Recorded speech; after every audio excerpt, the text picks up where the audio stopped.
This mic, we're going to disassemble this GV1 and clean it.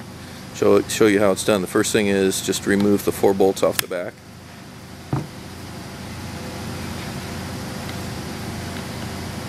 This is one of those dirty red ones we get back from the field. These Canadians have no respect for equipment.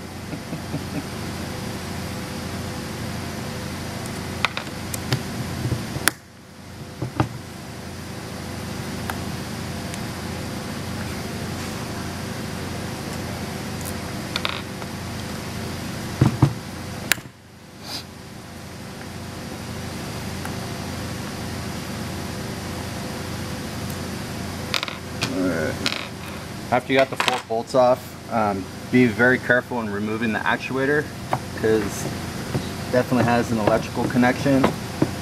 You don't want to yank on it and rip it out. So you just want to gently pick it up so you can get to it. It's got a little keyed connector, so that if you disconnect it, it only goes back the correct way, one way. And this is something else I noticed too, is that when we were in India, people were losing this O-ring right here, or not installing it again. And that, oh wow! Yeah, that's a bad thing. It's important to have that O-ring there, because that seals the gas from the electronics housing and the actuator. So I would just wipe the outside of the housing off. There's not too much junk inside of here. You're good to go there. Next thing we want to do is we want to take off the seat.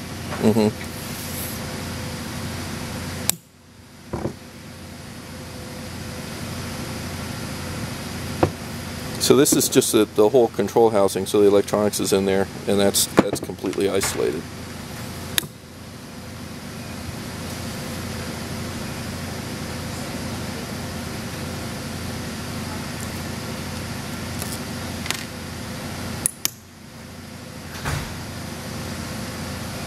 So did you ever think you'd be a U2 star?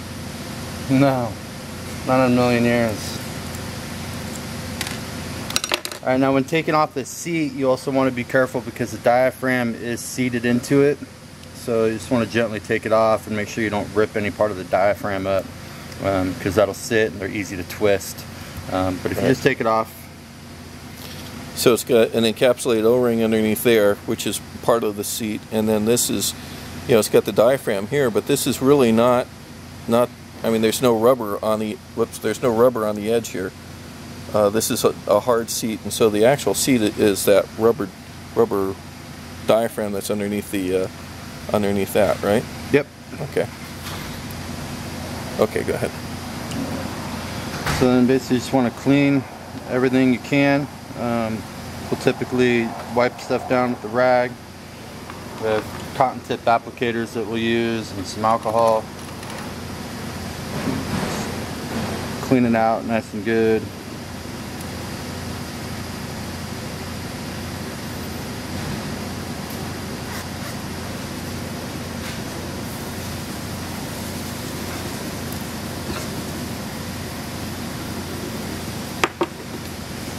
A lot of times, a lot of debris and residue will get down inside this diaphragm pocket too, and that'd be good to clean all that out also. You just take a cotton tip applicator or a rag, just be gentle with it.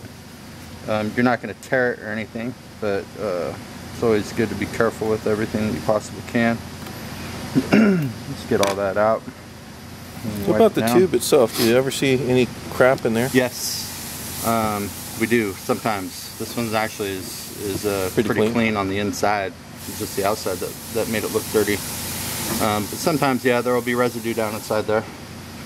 So you could, yeah, or take a rag and run it through there. Or even if you have like a round brush, shove down inside there, that'll fit. You just don't want to. Like a bottle brush. Right, a bottle brush, exactly. Yeah. So if the valve is leaking, it's probably because it's got contaminants on this seat or on this ridge right here. And this, you can't tell by the video, but this is a hard anodized piece of aluminum, or it feels like it is at least. It's an aluminum tube. Yeah. And the edge sticks up above the diaphragm. It's exactly like we stated before. We'll lock down inside of here. So, yeah. So you also want to make sure that this doesn't get damaged in any way, or it needs to be a nice smooth surface that will seat up against that O-ring. Okay. All right. So that's pretty easy. Why don't you just put it back together again? Now when putting it on, you want to go ahead and try and line up your holes, because you don't want to put it on and really twist it around. Just the easiest just to put it down, even with the holes. Set it there, and then just replace the screws. I like to put a little bit of Loctite.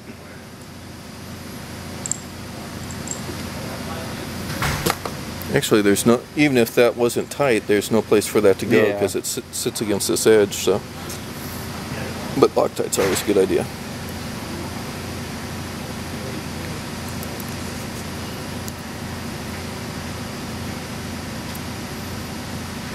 Is that the serial number?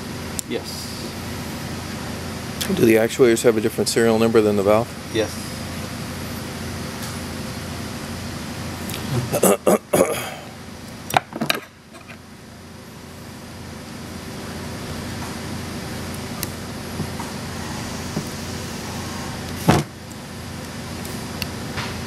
Alright.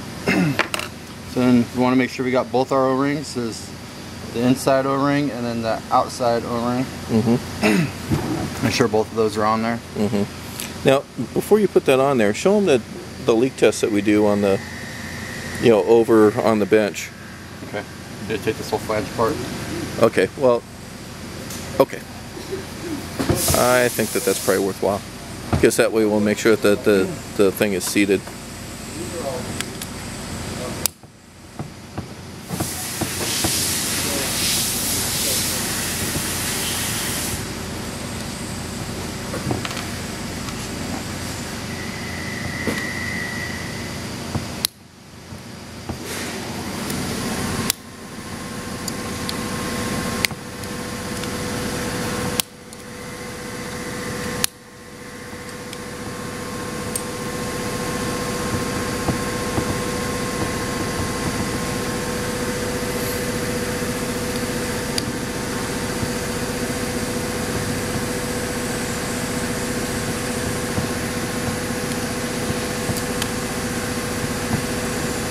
Probably edit this part. It's okay. We'll play music or something.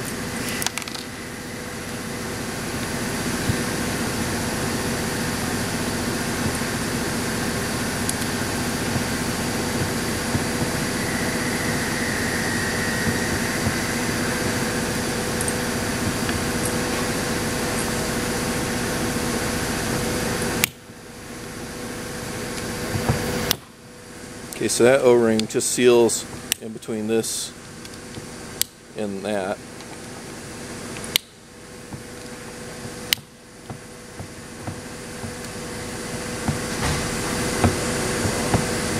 Do we put this piece on for the carburetors? Is there an equivalent piece for the carburetor, or is that different? These are just for GB1s. Okay. The VGCs have a different flange. Yeah, I was gonna. The 3/4 inlet. I was gonna say I didn't remember that. Yeah, it's just the adapter for the GB1.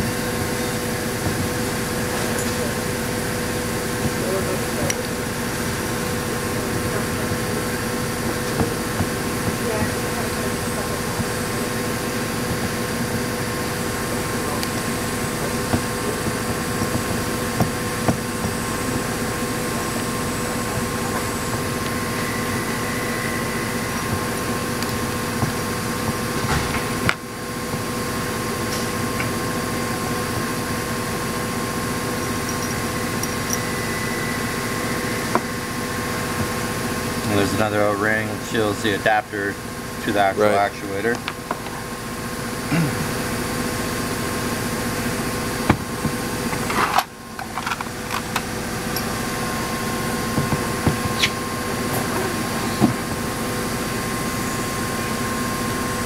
Why do you have to take that off for? It won't sit on the fixture to test it. Oh, okay. And I'm not gonna keep it on.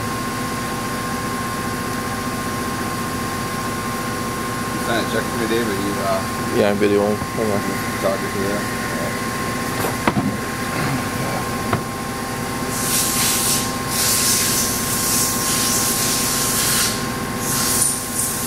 Wow.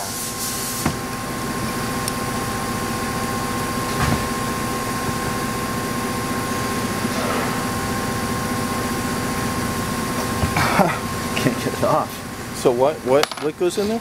Well, it won't fit on the fixture with this on it. Really? Oh shit.